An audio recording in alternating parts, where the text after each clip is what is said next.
Hello à tous et bienvenue dans la Fabrique des investisseurs. Je suis Jérôme Rubin, chasseur immobilier, marchand de biens et spécialiste des investissements rentables. Après une carrière d'opticien, j'ai changé ma vie grâce à l'immobilier en investissant massivement avec mon épouse puis en devenant responsable de projets locatifs. J'aide désormais les investisseurs à passer à l'action, à trouver leur pépite immobilière et à faire décoller leur patrimoine. Si vous êtes à la recherche de stratégies, d'astuces, de retours d'expérience et d'authenticité, vous êtes au bon endroit. Dans ce podcast, seul ou avec mes invités, je vous partage tout pour vous inspirer au quotidien, vous aider à atteindre tous vos objectifs et faire en sorte que l'immobilier change également votre vie. Retrouvez-moi également sur ma newsletter hebdomadaire où vous verrez les coulisses de mon activité et recevrez des conseils sur l'investissement immobilier. En bonus, lors de votre inscription, recevez mon e-book Dénicheur de pépites, un véritable guide pour trouver votre bien rentable, même si vous partez de zéro. Allez, c'est parti pour le nouvel épisode du jour. Hello les amis, j'espère que vous allez bien. Aujourd'hui, comme je vous l'ai dit en introduction, on se retrouve avec un invité que je tenais à avoir depuis un moment. Un invité qui m'inspire beaucoup depuis de nombreuses années. Je pense que vous allez en avoir plein vos oreilles. Alors, je vais donner juste quelques chiffres avant de te laisser te présenter. Aujourd'hui, c'est 16 000 abonnés Insta, 139 000 abonnés YouTube, 102 lecteurs d'un blog fondé en 2007. On y reviendra juste après. Donc, les chiffres parlent d'eux-mêmes. Merci, Michael Ferrari, de me faire le plaisir et l'honneur de t'accueillir sur les ondes de la Fabrique des investisseurs. Comment vas-tu? Très bien et merci de m'accueillir. Michael, comme je le disais en préambule, ça fait un moment que tu es présent sur le web. Tu es un des pionniers sur ce mouvement de l'indépendance financière en France. Est-ce que tu peux te présenter dans les grandes lignes, voilà, qui tu es, ce que tu fais, voilà. Oui, alors donc je suis Michael Ferrari, je suis entrepreneur et auteur. Donc j'ai récemment publié un livre qui s'appelle Par ici la sortie aux éditions Alizio. Et je partage mon temps entre les projets immobiliers et on va dire la partie business de manière générale, la partie business en ligne ou d'autres activités sur lesquelles je peux travailler. Donc je me répartis. Donc je suis, si tu veux, assez multicarte et j'aime bien travailler sur des sujets différents. Ok. Bon, avant d'atteindre cette liberté financière tant convoitée, il y a un long parcours derrière, un long background, et j'aimerais qu'on reparte un petit peu, qu'on retourne dans le passé. C'est quoi, t'es issu d'où? C'est quoi ton milieu social? Qu'est-ce qui s'est passé dans ta vie pour qu'en 2007 se passe ce game changer finalement de vouloir monter un blog pour parler d'argent tout simplement. D'où tu viens et voilà, c'est quoi ton histoire finalement? Ouais, écoute, mon histoire, c'est que je viens d'une famille ouvrière en fait. Mes deux parents ont toujours gagné pas loin du salaire minimum, dans des métiers, tu sais, niveau employé, finalement, voilà, assez d'entrée d'échelle, quoi. Il s'est passé un événement un peu majeur, c'est que ils se sont retrouvés en surendettement. J'avais, tu vois, 16-17 ans à l'époque. Et en fait, ils savaient pas comment s'en sortir. Moi, je les voyais faire, mais à cet âge-là, tu vois, je m'intéressais pas trop à l'argent, au budget, je savais pas trop ce que c'était. D'autres préoccupations à 16-17 ans, ouais. Ouais, c'est ça. Et puis, bon, à part le côté tout est trop cher, donc voilà, on est tout le temps en train de manquer un petit peu d'argent. Alors, parallèlement à ça, je tiens à le préciser, j'ai eu une enfance tout à fait heureuse. Tu vois, l'un n'empêche pas l'autre. Ouais, l'un n'empêche pas l'autre. C'est important de le préciser. Par contre, ouais, côté finance, c'était la galère. Et donc, je suis allé m'intéresser. Ok, comment on fait pour s'en sortir? Et donc, en fait, c'est moi qui suis allé à la Banque de France. Donc, je me souviens, c'était à la succursale à Marseille que j'allais chercher le dossier de surendettement. Et je leur ai dit, voilà, il faut remplir ce truc-là, aller déposer un dossier. Il y a une commission, ils vont examiner notre situation et puis ils vont nous proposer éventuellement un aménagement de l'année. Donc, ce qui a été fait. Donc, je crois à 16-17 ans, c'est toi qui prends les choses en main pour Ouais, disons que j'essaie d'aider, quoi. Prendre les choses en main, c'est peut-être un grand mot, mais j'essaie d'aider Et je trouve ce truc-là. Et en leur disant, bon, voilà, maintenant, je pense qu'il faut, voilà, faut arrêter Faut agir, ouais. l'approche un petit peu de l'autruche ne marche pas, non. Mhm. Parce que mes parents avaient, voilà, peu de moyens et pas d'éducation financière. Donc, dès qu'il fallait acheter une machine à laver, je me souviens très bien, on allait chez un magasin de type Conforama et tu l'as payé sur 5 ans à coût de 50 euros par mois. Donc, tu l'as payé 2 fois le prix, la machine. Ouais. Voilà. Donc ça, c'était tout comme ça. Donc ils en avaient 5, 6, 7, 8 de trucs qui s'accumulaient. Et, voilà. Et donc dès qu'il y a une baisse de revenus, c'est la cata, quoi. La mauvaiseette. Et puis voilà, donc ça, c'est un peu les premiers contacts avec la question de l'argent. Où je me dis, c'est un sujet, il faut peut-être s'en occuper, s'y intéresser, quoi. Voilà. Ouais, carrément. Donc première expérience entre guillemets pas cool dans la douleur entre guillemets ou du moins dans l'observation de finalement un manque de moyens peut mettre à mal une famille ou peut causer des soucis, quoi. Ouais, clairement. Je vois que c'est en fait une ressource et que du coup, mes parents par opposition m'ont toujours poussé à faire des études en disant, voilà, faut que tu fasses des études, que tu obtiennes des diplômes, que tu aies un métier qui paye mieux et que comme ça tu n'auras pas les mêmes problèmes, quoi. Okay. Et d'une certaine manière, c'est ce qui m'a permis de mettre le pied à l'étrier, si tu veux, de passer à autre chose. Des fois, on parle de cet ascenseur social. J'ai l'impression de vraiment avoir pu progresser socialement par rapport à mon milieu d'origine, quoi. Ok. Et donc toi, du coup, tu pars sur un cursus d'études longues. T'as quoi comme alors moi c'est un peu plus compliqué que ça. J'ai fait des études. J'ai fait un diplôme court, donc un BTS en 2 ans. Et puis après, parce que je voulais gagner ma vie, hein, parce que moi, même pour faire mes études, je devais travailler l'été pour me payer mes études, quoi. Okay. Donc je me dis, bon, c'est bien d'avoir peut-être un diplôme et puis après d'aller bosser. Mais seulement quand je commence dans le monde du travail, je me rends compte que c'est pas du tout ni intéressant, ni rémunérateur. Et je me dis, on m'a menti. Ouais, ok. On m'a menti.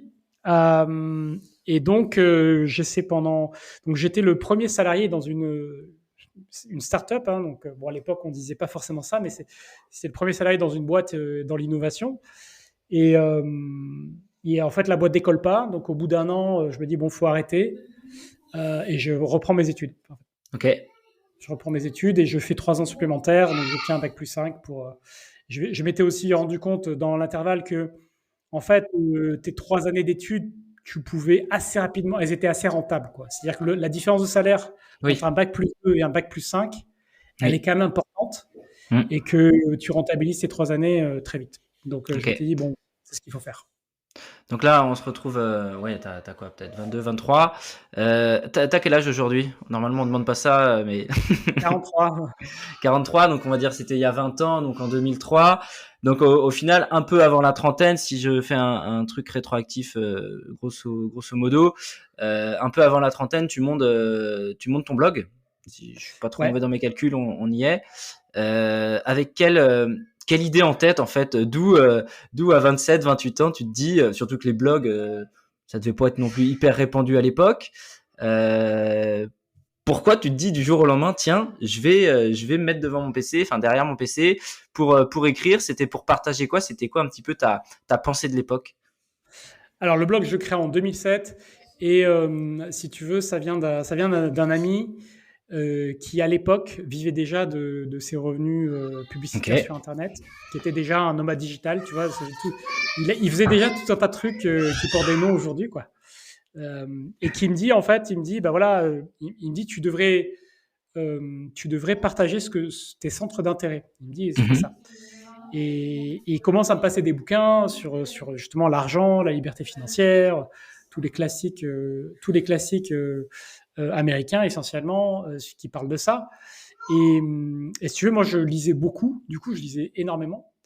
Et donc il me parle de ça et en me disant, partage déjà ce que tu apprends, c'est déjà une première manière de faire quelque chose. Et je me suis dit, ouais. Et en étudiant notamment les styles d'apprentissage, je me suis aussi rendu compte que dans ma manière d'apprendre, j'ai un niveau de rétention qui est bien plus élevé Quand tu retransmets ou... j'explique, je retranscris ce que j'ai appris ou ce que j'ai Je suis un peu pareil, ouais. Ok. Et donc, si tu veux, c'était un cercle vertueux où je lisais des choses, mais plutôt que de lire des choses et tu fermes le livre, tu as tout oublié, plutôt juste de prendre des notes. Et bah oui, c'est un niveau supérieur, mais c'est pas aussi bien. Bah là, je passais des heures à retranscrire ça dans des articles sur le blog. Voilà.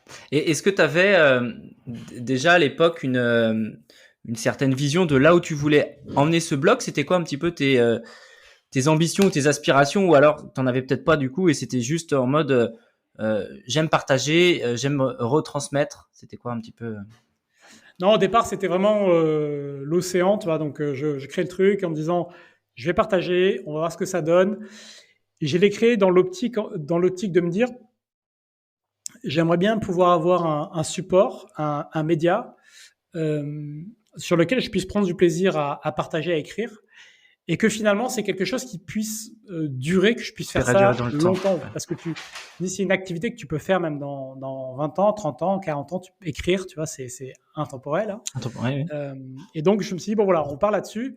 Et j'avais pas de visée, tu vois, pour moi, c'était pas un business, quoi. Donc, au début, c'était vraiment... Et pendant des années, ça a été juste de partager des idées, quoi. Ouais.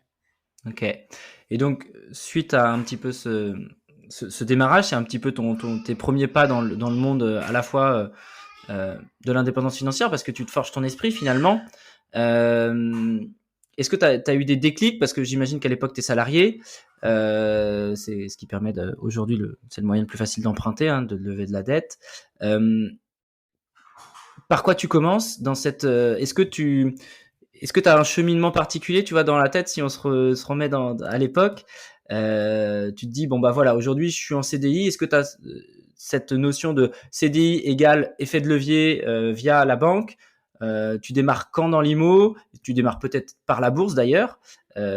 Comment se structure ta pensée de l'époque? Alors, à l'époque, il y avait un grand écart entre ce que je pouvais lire et ce que je pouvais faire. Tu vois, mon quotidien, okay. Tu vois, il y avait un écart.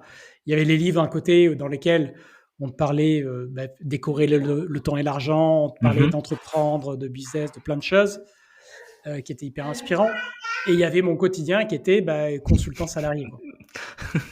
Ouais, je vois. Dans le métro, à Paris, 30 mètres carrés pour un appart. Et voilà. Donc, il y avait ce grand écart. Ce que j'ai fait, c'est que j'ai essayé de l'appliquer à ma manière, c'est-à-dire en termes d'état d'esprit.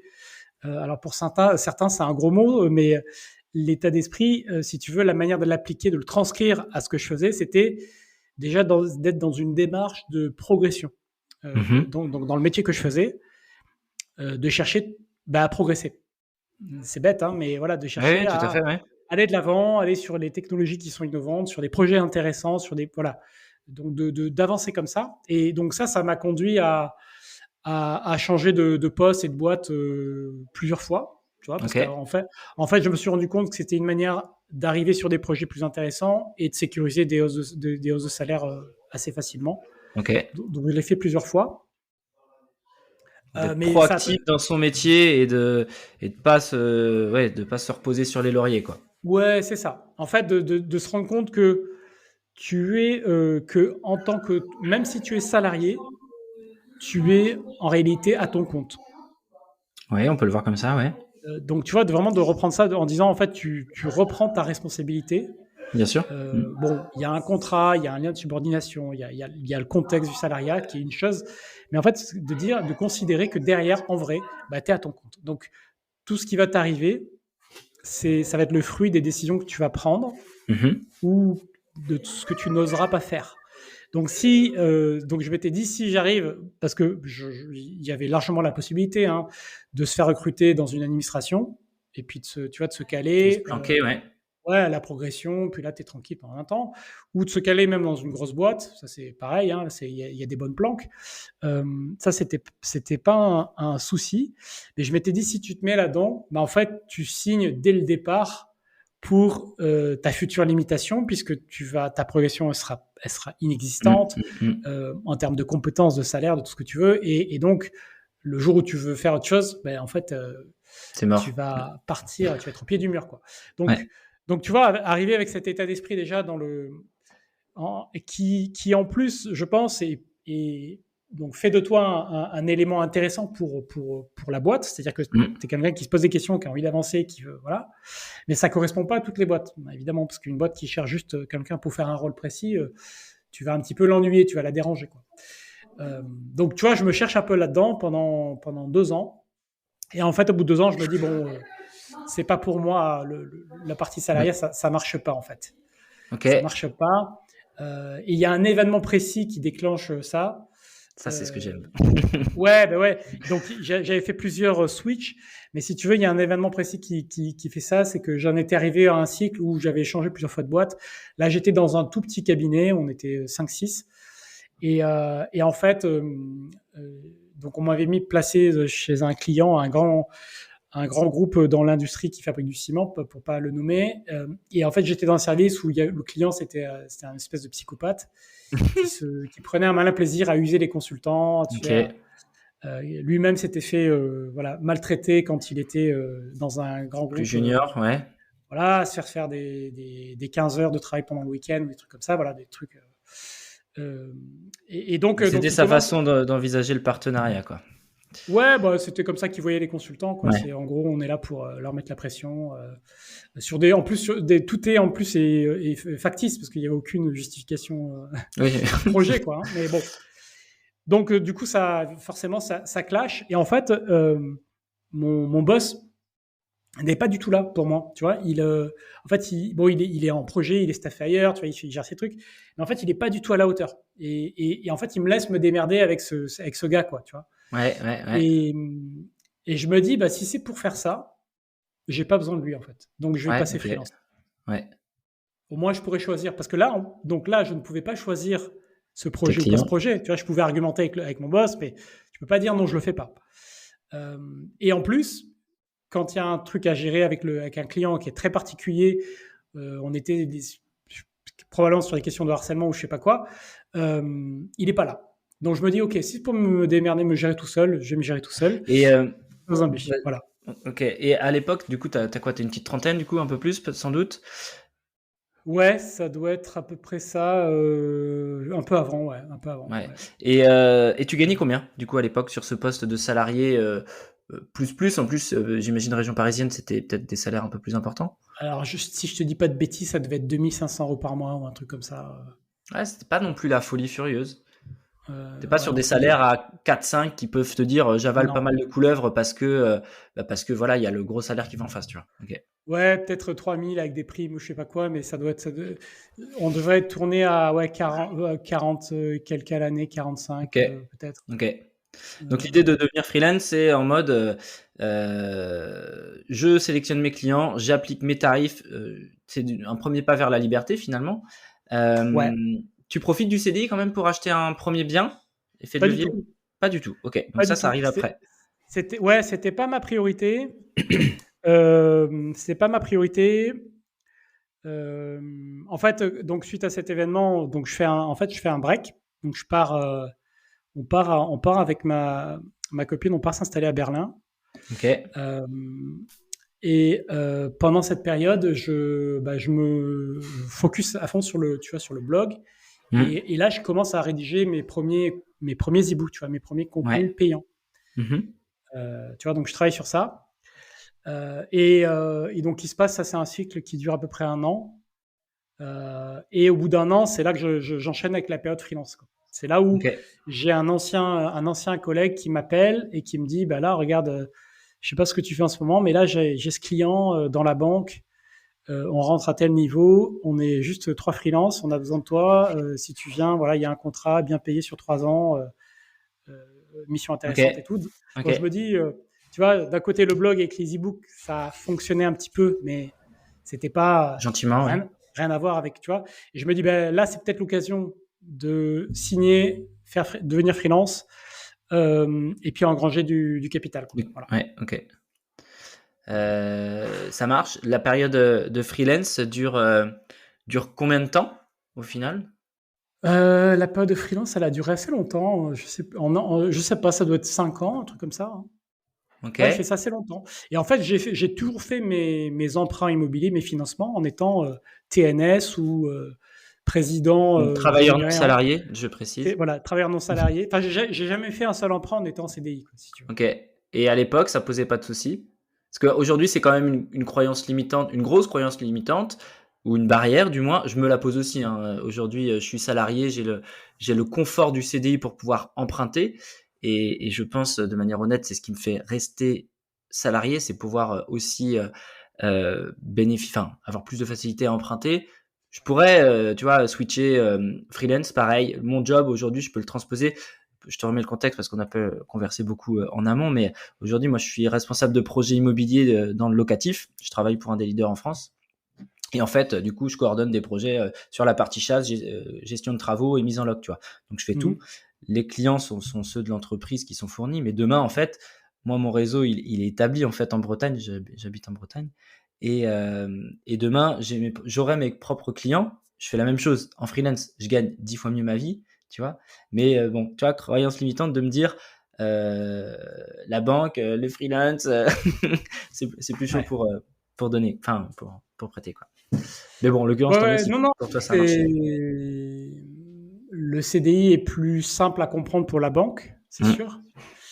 Quand tu deviens freelance ou que tu as une boîte, ça va évidemment. Donc, il va y avoir une question d'antériorité. Il y a une période d'au moins 1 an, c'est sûr, qui est avoir le premier bilan. Il se passera rien du tout, ça c'est sûr. Souvent, les banques demandent 3 bilans au lieu de 1, donc elles veulent que tu aies 3 ans d'activité. Moi, en fait, au bout d'1 an et demi, j'ai fait mon premier emprunt, mais parce que j'étais sur un métier qui est très qui est identifiable pour Paris, un consultant, alors peu importe ce qu'on met derrière, informatique, data machin, enfin peu importe, consultant, ils connaissent. Voilà, ils voient qu'il y a tous les mois de la facturation. Il y a de la récurrence. Donc, c'est récurrent, c'est des bons niveaux de facturation. Voilà, ils voient ta déclaration de revenus, il se pose pas de questions. Le gap là sur la partie salariat freelance, tu multiplies par combien, grosso modo, ton salaire?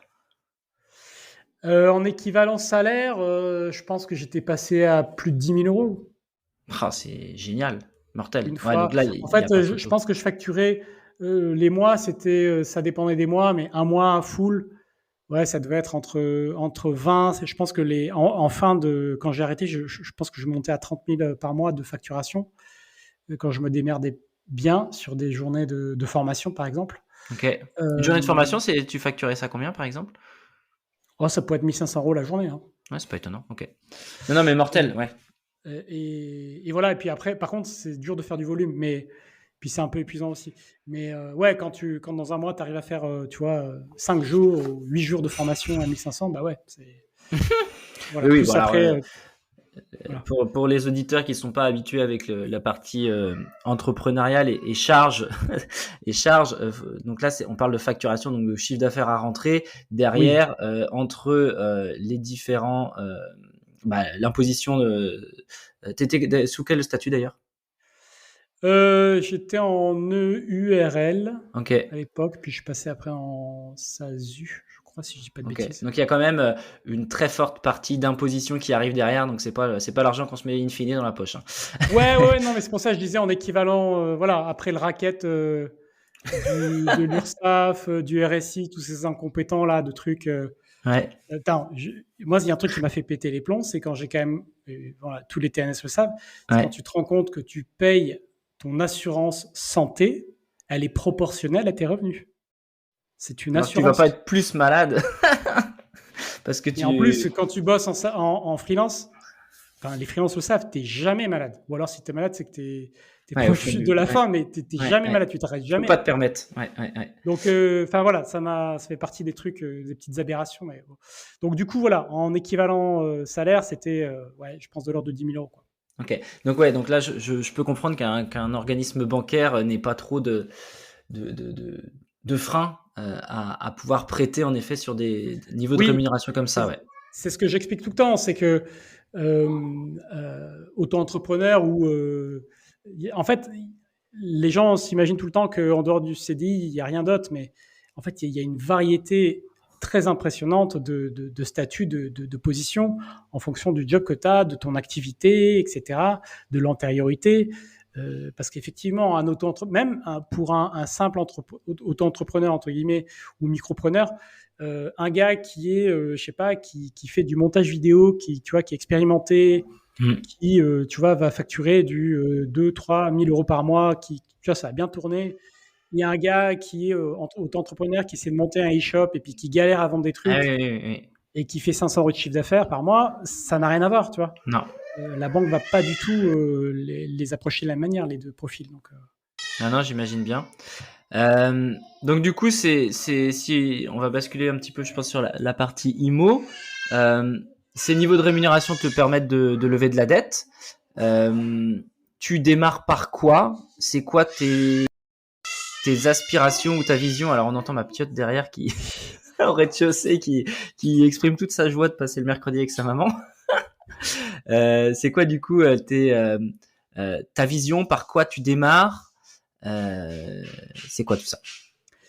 Ben, je démarre. Alors, si tu veux, moi, pour redonner un peu de contexte, donc ça, moi, je démarre en 2011 dans l'immobilier. Et 2011, on était déjà partout. Tu disais que l'immobilier était trop cher, que c'était une bulle, que ça allait éclater, que ceci, que cela. On avait passé à 2008, 2009 avec les subprimes. Donc, c'était surtout américain, ça a été secoué. Ici, on a quand même été moins touché, mais tu avais quand même un contexte voilà, pas simple. Il y a eu une baisse. Moi, je me souviens, mon premier appart, je l'avais acheté pareil en 2010 à 21 ans.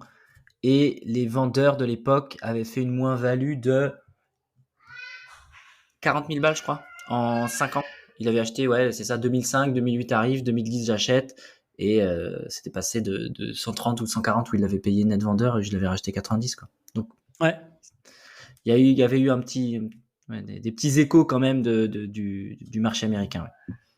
Ouais, mais ça a été sans commune mesure avec ce qui s'est passé là-bas, quoi. Et donc du coup, 2011, je me dis bon, c'est peut-être ça commence à être le bon moment, je pense, pour s'y intéresser, malgré tout, hein, malgré tout ce que qu'on entend, ouais. lire, entendre, qui était négatif sur l'immobilier. Des gens qui publiaient des analyses hyper sourcées, chiffrées, avec des modèles, des projections qui te démontraient par A plus B que c'était trop cher, que ça allait cracher, que ça allait ceci, que cela. Donc j'avais écouté, qui m'avait fait perdre plusieurs années. Puis là, je me suis dit bon, faut faire. Et puis on va mon grand, c'est le moment. Ouais, voilà. Donc on va faire un truc. Et donc en fait, je fais un truc. Donc je fais un premier investissement à Lyon. Avec une boîte qui en clé en main, tu sais, donc qui m'a aidé à trouver. Ça existait déjà à l'époque. Ok. Ça existait déjà à l'époque, c'était les premiers. Et donc ils trouvent donc c'est un plateau, tu sais, d'un marchand de biens qui vendait un immeuble. À la découpe, ouais. Et il fallait construire l'appart, donc on pouvait faire un peu ce qu'on voulait. Moi, ça me plaisait pas mal de dire, on conçoit un appartement. Page blanche. Bien fait depuis le départ, dans un immeuble bien placé, voilà, dans le centre de Lyon et tout, donc c'est cool. Et voilà, donc ça c'était le tout premier projet. Et là, en fait, je cherchais juste un autofinancement, je cherchais pas, tu vois, plus que ça, en disant autofinancement avec un truc entièrement délégué, c'est bien. Oh, carrément, oui.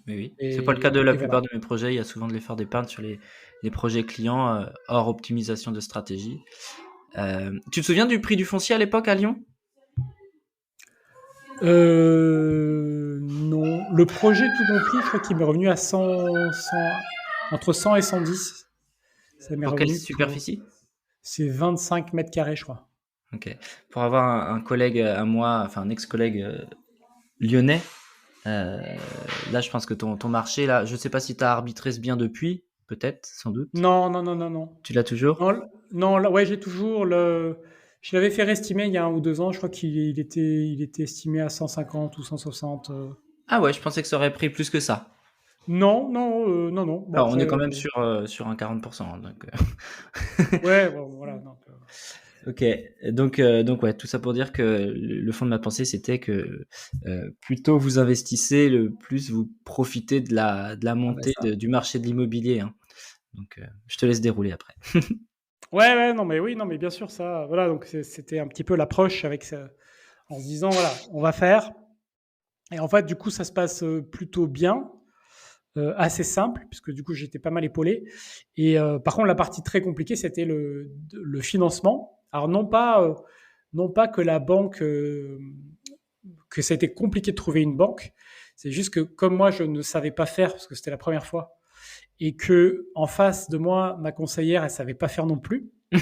En fait, on s'est galéré, mais comme des blaireaux. Je crois que j'ai mis 8 mois pour avoir mon financement. Ok. Ça a été une tannée. Elle débutait peut-être aussi, tu vois. Ah, elle débutait. Non, mais elle débutait complètement. Elle débutait. C'était une jeune, tu vois, conseiller grand public. Je pense Ouais. elle a pris son poste il y a pas longtemps et elle essayait de bien faire, mais tu voyais que Ça pataugeait, quoi. sur le moment, je me rendais pas trop compte. Enfin, sauf quand elle a composé, sauf quand je vérifiais ses calculs et je voyais qu'elle oubliait les loyers, je voyais qu'elle oubliait des trucs, tu vois. Euh, mais avec le recul, j'ai vu tout. Enfin, ça m'a évidemment beaucoup appris et j'ai vu toutes les erreurs qu'elle avait fait, même dans sa manière de traiter avec sa hiérarchie Ouais. sur le dossier. Et donc, on a perdu beaucoup de temps. On a décalé les signatures, donc c'était un peu stressant. Ça a été voilà un peu relou quoi, finalement tu vois, de boucler cette première opération sur la partie financement, mais tout le reste s'est bien passé. Ok. Et donc, c'est un truc du coup qui roule. Qu'est-ce qui te donne envie d'enchaîner? Ben, ça me donne pas envie d'enchaîner en fait, hein, parce que Ouais, c'est pour ça que quand on a ouais, un non, donc en fait j'ai refait un autre investissement 3 ans plus tard. 3 ans plus tard, j'ai acheté donc 3 ans plus tard j'ai acheté un immeuble puisque je Ouais, m'étais dit bon, quitte à me faire chier pour le financement, autant on faire va du acheter volume. on va acheter un immeuble parce que pour des budgets pas forcément beaucoup plus élevés, tu vois, enfin moins de 300 000 euros, tu as des immeubles, hein, donc Ouais, carrément. Ouais, oui. sans forcément partir parce que quand on dit immeuble, les gens s'imaginent des très gros Des budgets tout le temps. gratte-ciel. Ouais, ouais. C'est pas le cas. Et donc je me dis bon, quitte à s'emmerder, on va essayer d'acheter plusieurs apparts d'un coup parce que si je prenais mon taux horaire, évidemment, ça n'avait aucun intérêt de passer des heures sur un financement pour acheter un Ok. appartement à 100 000 balles, quoi. Voilà. Donc il fallait déployer. Et puis il y avait une question de dire ok, je voyais comment ça marchait désormais. Et l'idée, c'était d'élaborer un plan plus global en se disant, ben voilà, maintenant, je vais pouvoir acquérir davantage d'appartements et me constituer un patrimoine Donc, immobilier, sachant que la vision au départ, c'était juste de me dire, donc, quand on est freelance, on peut potentiellement bien gagner sa vie, mais à la retraite, il y a oui, il n'y a des plus rien. cotes assez importantes, donc Mm. des cotes de 60% à peu près. Et Voilà. qu'est-ce qui, durant ces 3 ans, a comment dire, a évolué dans ta pensée? C'est des lectures, ce sont des rencontres, ce sont des formations? Parce qu'entre l'idée de se dire, je fais un placement sécure à Lyon, comme moi j'ai pu le faire au centre-ville de Rennes à l'époque, et c'était juste la réflexion, hein, tu vois, de placer enfin moi c'était ma RP en l'occurrence, mais voilà, j'attaque du plus gros, un immeuble sur le deuxième projet, c'est exactement ce que j'ai fait aussi. C'était quoi tu vois, le gap dans la tête, parce que déjà le mot immeuble, tout le monde IDR, enfin tu vois, tout le monde ne le connaît pas, mais aujourd'hui beaucoup plus, mais à l'époque 2013-2014, je pense qu'il n'y avait pas grand monde à être positionné sur ce marché-là, Ouais. beaucoup moins du moins. Pourquoi tu vas là-dessus? Parce que, comme tu dis, Lyon, c'était une optique de me dire centre-ville, c'est rassurant, voilà, emplacement, etc. Mais autofinancement. Et donc, je m'étais dit, voilà, je regardais sur ce qui se passe à Lyon, qu'est-ce qui peut poser problème, même si j'avais très bien acheté là-dessus. Je me dis, si tu prends des charges de copro importantes, si tu ne peux pas décider, tu as quand même Ok. ce truc de, tu vois, à un moment donné, il y a des travaux qui doivent être faits, Ah au bah moment oui, de oui, t'as payer. pas le choix, ouais. Donc, je me dis, ok, donc faut aller chercher un peu plus de rentabilité. Et en fait, tu te rends compte que si tu peux acheter, avoir la monopropriété, hein, comme on dit, sur un bien, tu n'as pas tous ces aspects de copropriété à gérer. Tu as des frais en moins, tu as T'es libre, tout simplement. Ouais, évites ouais. beaucoup de problèmes potentiels avec des syndics plus ou moins honnêtes, avec de la surfacturation, avec tout un tas de pratiques. Voilà. Ok. Donc je me dis, partir sur un truc comme ça, tu contrôles ton actif, c'est à toi, tu fais ce que tu veux avec, presque, voilà, entre guillemets, hein, mais tu es beaucoup plus libre dans la gestion de ton bien. Et en fait, je cherchais, tu vois, sur Internet, je regardais ce qui existait en immeuble de rapport dans les autres types de biens. Mhm. Euh, et bon, c'est vrai que ça reste quand même rassurant de rester sur de l'habitation. Mais tu vois, c'est à refaire. Je pense que j'achèterais des locaux commerciaux à la place directement. Ouais, mais je réfléchis également à ça, Voilà, ouais, ok. ça, je pense que tu vois, 2014, là, il aurait été quasiment remboursé parce que ça se fait sur 15 ans. Tu aurais remboursé les 2 tiers d'un local, ça aurait été mieux qu'un immeuble Hmm. d'habitation. Surtout Il y a moins plein de... chronophage, je pense. Oui, c'est ça, c'est moins chronophage. Voilà. Puis l'habitation, voilà, il y a des gens dedans. Voilà. Donc, c'est plus compliqué à gérer. Mais Ouais, donc voilà, en tout cas, la logique derrière, pour moi, c'était de me dire, il faut dérouler à plus grande échelle, aller plus vite. Et l'immeuble, ça va être, je pense, ok. mon support préféré. Ok. Donc là, aujourd'hui, tu as une quarantaine de lots, si je dis pas de bêtises, Ouais. dans cet ordre d'idées-là. Ton rythme de croisière, si tu dis ça fait quasiment 10 ans, ça fait 4 par an au final, enfin 4 lots en plus par an, ce qui reste en fait, c'est ça que j'aime en fait, c'est que on peut prendre le chiffre, tu dis 40, tu fais waouh, c'est énorme. Et en fait, oui, c'est beaucoup, c'est beaucoup de soucis, beaucoup de gestion. Tu vois, moi aujourd'hui, on est à 13 avec ma femme, j'ai 35 ans, mais je me dis, dans 8 ans potentiellement, si je suis sur un rythme de croisière de 3 lots, 4 lots par an, ben, ça monte en fait sans s'en rendre Ben compte, et oui, c'est ça qui est, c'est oui, ça qui est oui. magnifique. Euh, donc petit à petit, pierre après pierre, en fait, on arrive en fait faut avoir la volonté hein, toujours, mais à croître. T'exploites tout en quel régime d'exploitation t'as choisi? Est-ce que t'es sur, j'imagine t'es au taquet du LMNP, t'as dû basculer en société, t'as sans doute Alors, une holding ouais. au-dessus. Enfin, c'est quoi un petit peu maintenant tu t'es structuré, j'imagine, avec le temps. Euh, Comment Il y t'as a, bâti tout ça? ouais, il y a un peu tout ça. Il y a un peu tout ça. Donc, dans le sens où j'ai quelques biens en nom propre qui sont en meublé. J'ai la majorité des biens qui sont dans des SCI. Mmh. Il y a effectivement une holding au-dessus. Et puis, dans les biens que j'exploite, il y a à peu près la moitié de mon parc qui est en location nue. Ok, J'ai un peu de location meublée. J'ai quelques colocations et du Airbnb aussi. Voilà. Donc, je fais tu pas touches mal à de tout. choses. Ouais, ok. Et puis, j'ai des locaux commerciaux qui sont voilà, en classique. Donc c'est assez diversifié, si tu veux, dans les modes d'exploitation et dans la structuration. Mais oui, et c'est essentiellement de la SCLIS, Ok. essentiellement, plus la partie non propre. Voilà. Ok. Dans toutes ces stratégies, je fais à peu près tout et je touche du bois, mais il y a normalement un compromis qui devrait se signer sur un immeuble avec un local commercial en dessous. Donc, je vais découvrir cette partie professionnelle entre guillemets, enfin louer à des professionnels. Est-ce que tu as quelque chose que tu chéris un peu plus que d'autres? Est-ce qu'il y a quelque chose que sur lequel ton retour d'expérience n'est pas incroyable? Ou alors tu te dis ouais, ça c'est un peu la poule aux œufs d'or. C'est quoi un peu ta vision? Alors ça dépend ce que tu cherches, c'est toujours pareil. Hein. Pour moi, dans ma recherche de tranquillité, le local commercial, pour moi, c'est l'idéal. Ouais. Euh, je pense qu'il faut faire, pour les gens qui nous écoutent, il faut faire attention. Il y a un facteur que je pense souvent on oublie, c'est que plus on achète petit, plus il va y avoir une rotation importante de locataires. Et en fait, la rotation de locataires, c'est du travail à chaque fois. Ah oui. Voilà. Donc, c'est pour ça que des fois, les gens sont étonnés quand je dis je fais beaucoup de location nue. Mais en location nue, j'ai des gens qui sont là depuis 8 ans, 10 ans Ah bah dans oui. l'appartement. Quoi. Donc, les gens restent, ils s'installent. Donc, paradoxalement, plus on rend difficile le fait de s'installer, c'est-à-dire en ne fournissant aucun meuble, Bien sûr, en je suis entièrement n'ouvrant d'accord. aucun contrat, la personne doit tout faire elle-même. Quand elle a fait tout ce travail, Elle elle a vient pas pas envie pour de... 6 mois, sauf si elle a un gros problème, mais elle vient pas pour 6 mois. Je suis Elle vient d'accord. pas pour un an. Parce que Mm. rien que l'idée pour elle de changer de job, d'appart, déménager, etc. Voilà. Donc, faut penser à ça. Donc, tu vois, j'ai un immeuble avec beaucoup de petits apparts étudiants. Et ben là, ça tourne pas mal, quoi. Là, ça tourne pas mal. Donc, ça demande un peu plus de travail.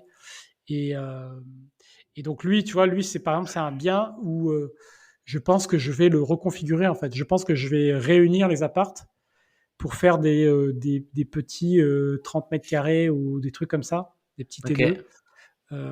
Je pense que c'est un immeuble, à un moment donné, je vais le... Est-ce que tu as déjà arbitré des biens? Non, non, non, non. Non? Ok. Moi, bah, tu vois, si on en revient à cet appart-là de 2010 que j'ai revendu en 2021, bah, j'ai profité en fait du coup de la hausse. Là, on était vraiment post-Covid, le marché plein de balles.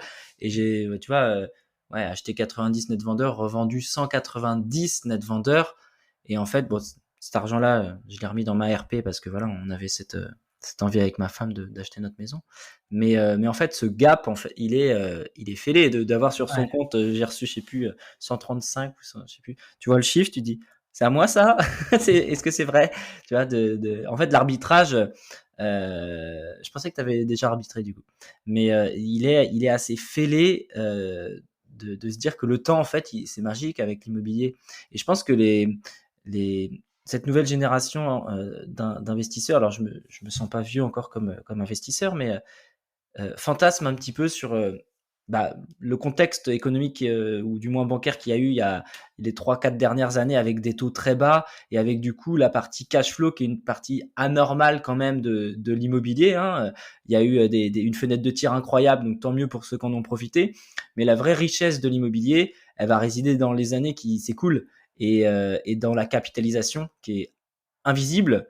Mm. On s'en rend pas compte. Moi, tu vois, j'ai fait il y a 2 semaines de ça, j'ai posé les chiffres sur un tableur, enfin, depuis le temps que je voulais faire ça.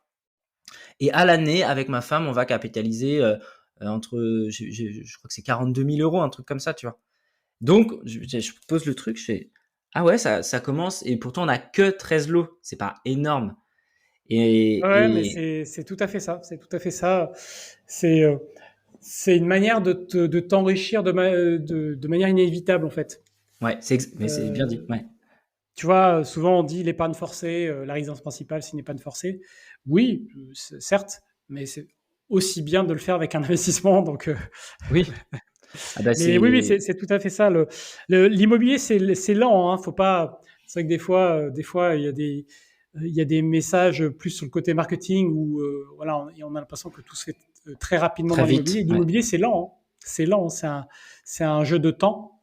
Euh, Moi, c'est aussi dans cette démarche-là que je l'ai fait en me disant, au pire, imagine, il y a une année, tu fais rien. Tu veux prendre une année sabbatique, tu fais rien. Mais pendant un an, tu capitalises. Bien sûr, bah c'est Tu n'auras sûr. pas rien à gagner, en fait. Tu vois, c'est ça Non, qui est c'est la rigolo. magie. Ouais. Donc, Euh, J'avais une question intéressante parce que je suis en plein dedans et c'est un sujet qui m'emmerde clairement. On en parlait un peu tout à l'heure, la gestion locative. Aujourd'hui, comment tu procèdes? Est-ce que tu délègues à des agences? Est-ce que tu as, surtout pas. surtout pas, voilà, ok, Surtout pas.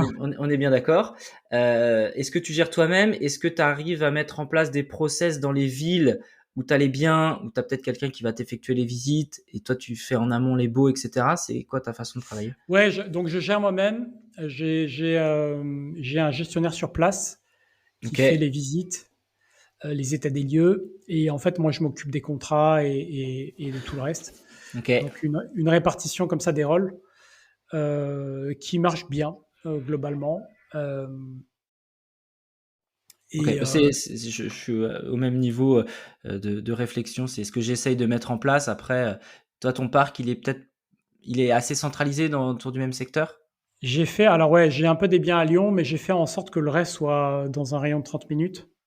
Ouais, donc c'est bien. Euh, Ok. Ce qui fait que je peux avoir facilement ouais, des gens qui s'en occupent et qui vivent dans le coin et qui peuvent naviguer de l'un à l'autre. Donc ouais, c'était un des aspects dans mon approche de me dire je veux concentrer Ok.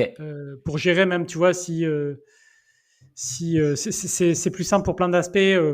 Tu connais les artisans, tu connais Bien sûr. Tu même les mutualises les. locataires, Ouais, il ouais. y en a qui reviennent. Voilà, enfin tout est plus simple. Ça Ok. t'évite de refaire le truc. Ok. Donc ouais, non, non, ça confirme un peu le fond de ma pensée, donc mortel. Euh, Si on prend une petite boule de cristal et on terminera sur la partie immobilière, comment tu vois la tendance à venir là sur les prochains mois sur l'immobilier? Ça, c'est un exercice compliqué. Ouais, Ouais, il est assez probable qu'il y ait des tensions encore et qu'il y ait encore qu'il y ait de la baisse de certains prix à certains endroits, bien sûr, parce que les taux ont quand même beaucoup monté. Ouais. Mais j'ai quand même le sentiment que les prix résistent énormément. Ouais, je suis d'accord. C'est C'est phénoménal. Parce Moi, que c'est une je valeur. pensais que ça se battrait plus la gueule, hein, clairement, vu que c'est. Ouais, non, mais ouais, non, là-dessus, moi, je pensais bien que ça allait résister. Il y a un côté valeur refuge.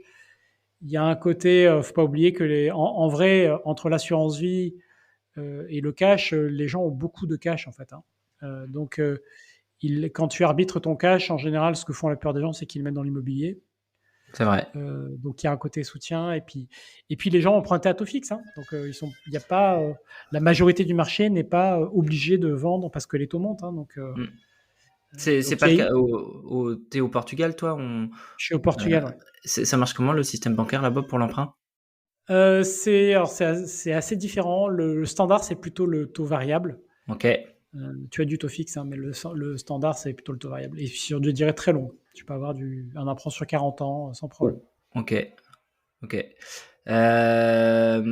Dernière partie IMO, la question vient de me venir. Tu fais du marchand un peu ou pas? Ouais. Ok. C'est quelque chose que tu as démarré il y a combien de temps? Tu y vois quoi comme avantage et quoi comme inconvénient?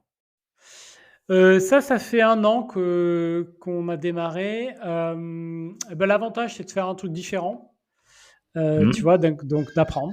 Pour moi, c'est tu vois, d'apprendre, de se dire, on, on- On évolue j'apprends toujours. sur un secteur différent, puisque là, on fait de la division de terrain, on fait, tu vois, des choses comme ça. Et puis les inconvénients, c'est que selon comment tu t'y prends, il faut mobiliser du cash. Donc voilà, ça c'est toujours un peu l'inconvénient. Mais après, ça dépend des opérations. Mais tu vois, là, on a fait une opération où on a rénové une maison. Là, quand tu rénoves une maison, on s'est dit, j'ai pris du financement pour une partie, mais pas pour tout. Donc le reste, on l'a fait en cash pour dire, on va avancer plus vite, on va minimiser les frais bancaires. Et puis, mais ça mobilise pas mal de cash. Ouais. Et ça, Voilà. tu t'arrives à le faire à distance en France? Enfin, toi, tu vis au Portugal, tu investis en France. Quand tu as dit on tout à l'heure sur cette opération de marchand, et j'ai oublié de te poser la question sur la partie SCI, tu es associé du coup à d'autres personnes sur les SCI, ou alors tu t'es associé à toi-même avec ta holding, je sais pas. J'y suis associé avec moi-même. Ouais. Non, pour la partie marchand, j'ai un associé qui est sur place, qui Ok. pilote les opérations terrain, évidemment. Ok. Donc on Donc est il deux y a là-dessus. une association peut-être complémentaire dans la mesure où il y a quelqu'un qui fait l'opérationnel et toi tu vas peut-être faire plus la partie banque, peut-être, ou pas? Ouais, exact. Non, mais c'est tout à fait ça, hein, c'est Ouais. tout à fait ça. Il y a une répartition comme ça qui marche bien souvent. Donc là, c'est le cas. Ok, mortel. Ouais, très bien. C'est un peu l'idée que j'en avais. Moi, je démarre le marchand aussi. Là, on a une opération en cours. Tu vois, je me suis associé avec l'artisan avec lequel, qui pilote les travaux de mes investisseurs. Finalement, on s'entend très bien et puis on est très complémentaires. Moi, la partie chasse, j'ai plein d'opérations qui m'arrivent, qui me sont présentées tout le temps. Et donc, en l'occurrence, c'est un partenaire très complémentaire. Donc, Et ça, c'est bien, hein. très important d'aller chercher de la complémentarité. Et c'est vrai que tu vois, pour cette opération, alors on a eu une situation bancaire rocambolesque. Finalement, on était hors délai du possible. Ça a été prorogé une fois et on était hors délai parce que la banque initiale nous a fait faux bond et bref, on a fait de la merde. Bref. Et on a tout financé en fonds propres avec de la love money. Enfin, c'est pas du fonds propre, mais c'est on a fait appel en fait. On avait dans notre entourage des gens qui étaient capables de mettre l'argent sur la table, donc il y avait quand même 150 000 euros à poser. Mais du coup, voilà, on a fait un contrat chez le notaire et en allant chercher de la love money, on a pu signer le bien et là, c'est en cours de travaux. Mais ouais, pas facile des fois de trouver le financement. Surtout sur du début en fait, on se rend compte que nous le discours qu'on a eu c'est c'est quoi votre expérience? Alors moi j'avais beau leur dire que ça faisait que j'avais fait quand même près de 10 millions d'investissements pour mes clients voilà, et en fait ils voulaient pas savoir. C'était et vous-même à titre personnel vous avez fait du marchand? Non, justement je viens vous voir pour démarrer. Mais ça avait du mal à comprendre, tu vois. Ah ouais. Donc, Non, moi j'ai pas eu ce problème-là parce que ma banque m'a suivi directement sur l'activité de marchand. Mais après, il y a une histoire de région. Comme c'est pas dans la même région, il y avait des plafonds, donc oui. c'est ça qui a été un élément important. Mais ils m'ont suivi tout de suite. Hein. Ça a été super simple d'avoir le financement. Donc, ça, c'est bien. Ça aide, c'est des soucis en moins. Ouais, bien sûr. Quand ça roule, c'est un frein en moins, ouais. Mais voilà, je voulais pas utiliser ce levier à fond non plus parce que l'idée, c'est de préserver la marge aussi. Donc voilà, on va voir. Faut qu'on regarde ce que ça donne les débouclages des premières opérations dans un marché un peu particulier. Mais bon, on est sur une bonne zone, on a bien acheté. Toujours bien acheté. C'est le maître mot de toute façon de l'immobilier. Hein. Une affaire, ça se fait à l'achat. Ça, c'est clair et net. Mais en tout cas, voilà, c'est une nouvelle branche. J'avais déjà fait du marchand à Lisbonne. Mais là, j'étais plus dans la posture de l'investisseur. Donc, on s'est réunis à quelques investisseurs, puis on a fait plusieurs opérations d'achat, rénovation, revente.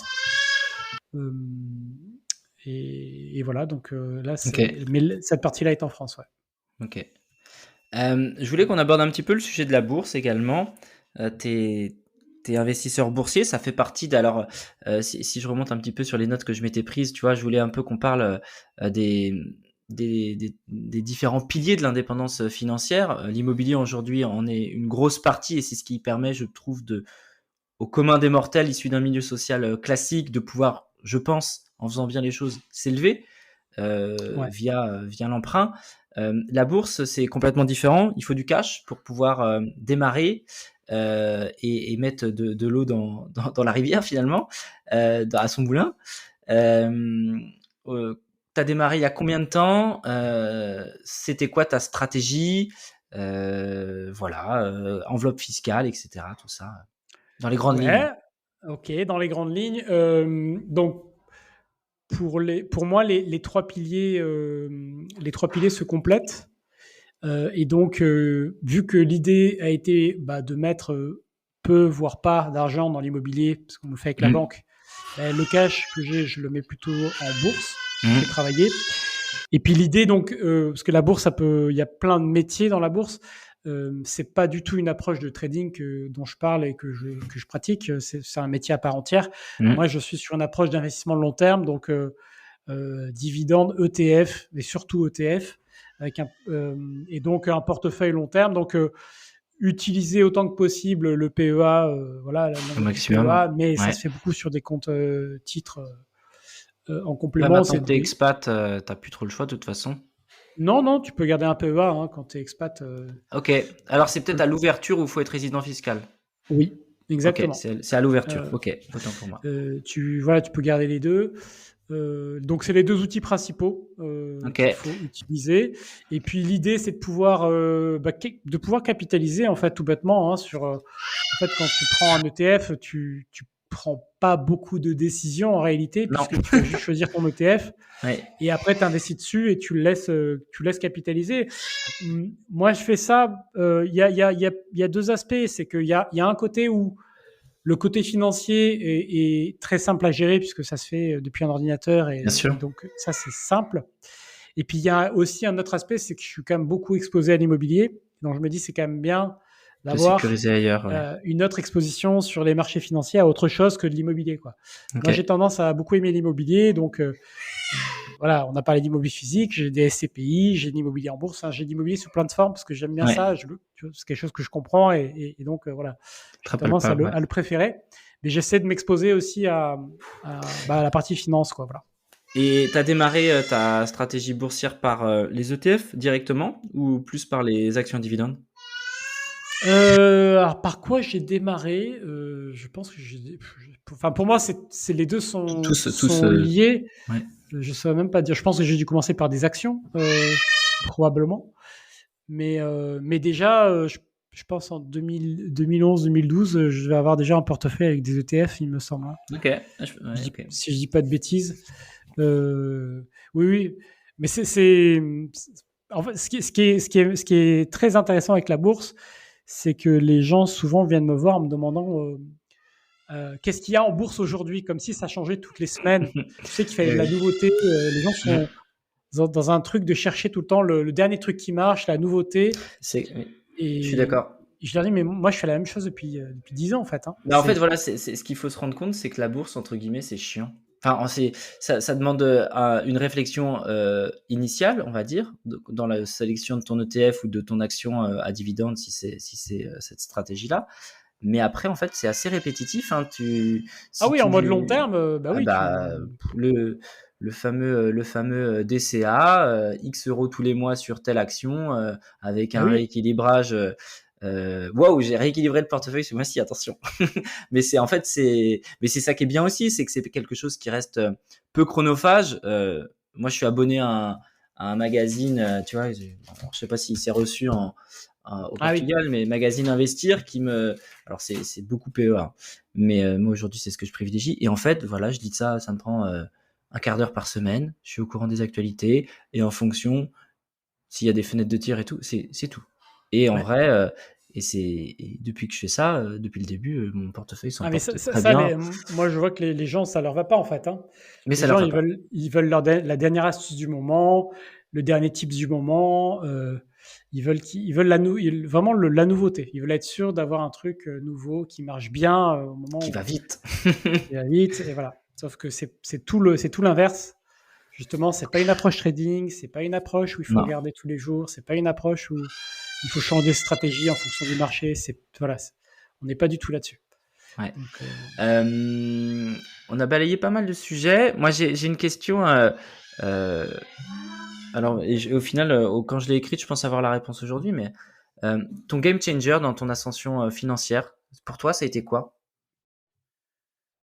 ça a été d'entreprendre pour moi. Hein. Vraiment, entreprendre, ça a été ce qui m'a permis de me libérer du temps, tu vois, par rapport à mon métier de freelance.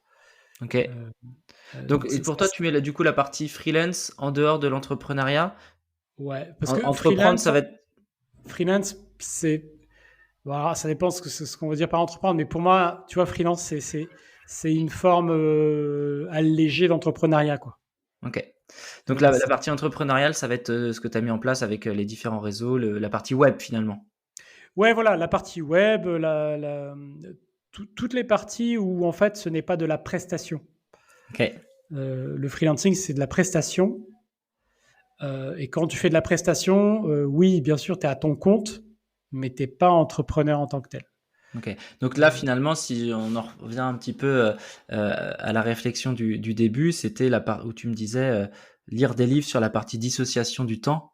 Ouais, Euh, c'est ça finalement le game changer, c'est de pouvoir scaler sur des produits numériques, des produits physiques, de la formation. C'est toute exactement. l'entrepreneuriat web qui existe depuis près une petite dizaine d'années, on va dire. C'est ça pour toi aujourd'hui le vrai gap, enfin, Ah ce bah qui t'a fait oui, gapper. Ouais. ça, c'est génial puisque tu te rends compte que tu peux travailler d'où tu veux, tu peux mettre en place des systèmes automatisés pour faire plein de choses que tu n'as plus à faire. L'idée, c'est de ne rien faire de répétitif, en fait, puisque Mhm. dès que ça se répète, il faut l'automatiser. Euh, et donc, ouais, ça, pour moi, si Ça- tu veux, ça complète très bien mon écosystème, en fait. Ok. Et t'as mis en place une équipe? Tu fais tout toi-même? Comment tu t'organises? Non, j'ai une équipe qui m'aide sur plein d'aspects, hein, ouais, autant que possible. L'art de Moi, déléguer, c'est le vrai secret. ouais, j'essaie d'en faire le moins possible, enfin, de me concentrer sur ma valeur ajoutée, Ta quoi. valeur ajoutée, ouais, carrément. Et ben écoute, on a balayé à peu près tout ce que je voulais aborder. Petite question de curiosité, une journée type de Michael Ferrari, c'est quoi? Ah, alors ça va être une journée où Le je réveil, il sonne vais. à quelle heure déjà? Ça commence à quelle heure? Ouais, le réveil, il sonne à quelle heure? Alors le réveil sonne pas déjà, ça c'est Ça, c'est important. merveilleux, ça. Donc il y a des moments, ça va être 7 heures, il y a des moments, ça va être 8 heures, 8h30, ça dépend des jours. Ok, Euh, et après, ça va souvent être de matin travail focus. Donc, soit sur des développements de contenu, soit sur.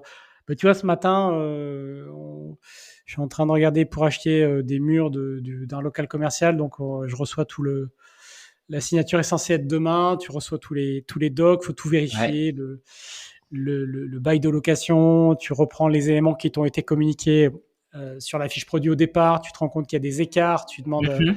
à l'agent, il sait pas, il appelle le vendeur. Voilà. Donc, gérer ce genre d'histoire. C'est pas mal d'analyse de deal ou de support ou de voilà, je regarde beaucoup ce qui se fait, donc ça voilà, un matin focus. Il va y avoir en général un petit moment qui est pas long, mais ouais, faire le point sur la gestion locative. Donc voilà, 15-20 minutes. Ok. C'est souvent pas plus que ça en temps normal. Euh, donc des fois, ça va être un coup de fil à mon gestionnaire ou ça va être régler un truc en cours. Et puis après, donc déjeuner. Et puis après, souvent l'après-midi, j'essaie de travailler assez peu. Ou ça dépend des fois, mais généralement, j'essaie de travailler 1 heure ou deux. Et puis après, d'être plutôt avec la famille, à faire des trucs avec Ok. la famille. Et puis le soir, c'est plutôt réservé au sport. Donc aller faire du foot ou du paddle. Alors ça dépend des jours, tu vois. Par exemple, demain matin à 9h30, je vais faire du paddle avec mon groupe. Donc demain matin, bah, ça va pas être une journée. Ça va bouger. Ouais. C'est ça qui est bien, Ouais, c'est que ça, tu peux. ça a bougé, ça va dépendre un peu des fois. Mais donc ouais, enfin, pour moi, un bon équilibre, c'est un moment de travail focus, peu importe le sujet. Un moment de sport et puis un moment de famille. Voilà, c'est bien d'alterner, d'équilibrer un peu les trois autant que possible. Au sein d'une journée, c'est bien, quoi. Ça fait rêver. C'est bien, c'est bien. Non, non, mais c'est très bien. C'est très, très bien. C'est tout ce que je voulais entendre et je suis sûr, c'est tout ce que les auditeurs, et encore plus quand on est parent et quand les enfants prennent une place, et c'est normal, et il leur faut du temps à ces petits bouts. Ben oui, oui, Euh, c'est ça. Puis tu sais, il y a une question de finalité, hein, sur pareil. Hein, pourquoi tu fais tout ça? Bien C'est sûr, quoi la mais bien sûr. finalité? Et puis, en fait, je me dis, la finalité, c'est quand même le quotidien, la manière dont on vit le quotidien. Hein. Donc, c'est important de le configurer comme tu as envie qu'il soit. Exactement. Et puis, et puis de se rendre compte que c'est ça aussi, finalement, peut-être la plus grande des richesses. Hein. Donc, c'est la manière dont on peut vivre son quotidien. Hein. On est bien d'accord. Est-ce que tu as alors j'ai deux dernières questions. Est-ce que tu as des ressources à conseiller aux auditeurs? Un bouquin qui t'a marqué, quel qu'il soit. Ça peut être un grand classique comme ça peut être un truc inconnu au bataillon. Ouais, je sais pas s'il est très connu des gens aujourd'hui, mais je vous conseille de lire un livre qui s'appelle Qui a piqué mon fromage. D'accord, avec un titre original. Ouais, Spencer, l'auteur, Qui a Je vais piqué mon noter. fromage. Je vous recommande de lire ça. Ok. C'est Ça, le pitch en deux mots? le pitch, c'est une souris qui se balade et qui est habituée à être nourrie toujours de la même manière à la même heure. Et puis un jour, ça change. Ok, Et elle se j'aime bien. demande, voilà, qu'est-ce qui va se passer? Qu'est-ce qu'elle va Ok, faire? très bien. C'est pas mal. Donc, une thématique peut-être relative au changement et à l'évolution. Ouais, voilà, pour toutes les personnes qui pensent que tout est gravé dans le marbre, que tout Ok, est très bien. stable, rien ne Ah, change. je sais déjà à qui offrir ça. Et enfin, est-ce que tu aurais un autre invité à me recommander, quelqu'un soit de ton entourage, de ton réseau, qui t'a inspiré, qui dans une autre thématique, bref, quelqu'un qui peut apporter également à cette communauté de gens qui entreprennent et qui investissent? Ouais, tu peux peut-être solliciter Aurélien, qui est notamment spécialisé sur la reprise d'entreprise Très bien, ok. notamment de lieux d'accueil, de lieux liés à la thématique du hospitality, tu sais, les lieux touristiques en tout genre. Ok. Je peux te mettre en contact si tu veux. Eh ben avec grand plaisir, ce serait une thématique en plus que j'ai pas encore explorée. Merci infiniment pour cette heure passée ensemble, pleine de richesse et je dirais plus de sagesse. Moi, enfin, c'est comme ça que je te perçois et c'est pour ça que je veux aussi Merci. non, mais c'est vrai, hein. C'est comme ça que c'est l'image et tu vois, c'est ce que tu retranscris. T'es pas quelqu'un qui va vendre du rêve, à promettre monts et merveilles, comme tu le dis si bien et comme tu l'as fait transparaître. Les choses prennent du temps. Il faut être conscient de ça, il faut arrêter de courir derrière le syndrome de l'objet brillant, tu vois. C'est Ouais. ce que j'apprécie vraiment chez toi. Et puis avec ce côté un petit peu pluridisciplinaire. Donc bravo encore pour ton parcours, c'est très inspirant. Continue encore de partager un petit peu ton évolution et puis ça inspire de nombreuses personnes, dont moi. Voilà. Merci beaucoup. Merci. Donc je te dis à très très vite. Et puis voilà, si tu as un dernier petit mot pour les auditeurs pour conclure tout ça. Merci, en tout cas, j'espère que ça vous a plu. Et puis, si vous voulez en savoir plus, procurez-vous mon livre Par ici la sortie. Je pense que ça pourra du coup vous plaire et creuser un petit peu la thématique de la liberté financière. On mettra le lien en dessous si tu veux. Même si je pense pas que tu aies besoin de ça pour booster les ventes, mais bon, tant qu'à mettre une ressource. Merci beaucoup, Mickaël. Je te souhaite une très belle journée et puis je te dis à très très vite. Bye bye tout le monde. À très vite. Merci. Pour aller plus loin dans votre expertise IMO, vous pouvez rejoindre ma newsletter dans laquelle je vous partage une actualité décryptée, des conseils et astuces ainsi que plein d'autres exclusivités. En bonus, recevez mon e-book Dénicheur de pépites, un guide de 70 pages pour monter en compétences à vitesse grand V. Le lien de la newsletter est dans la description de l'épisode.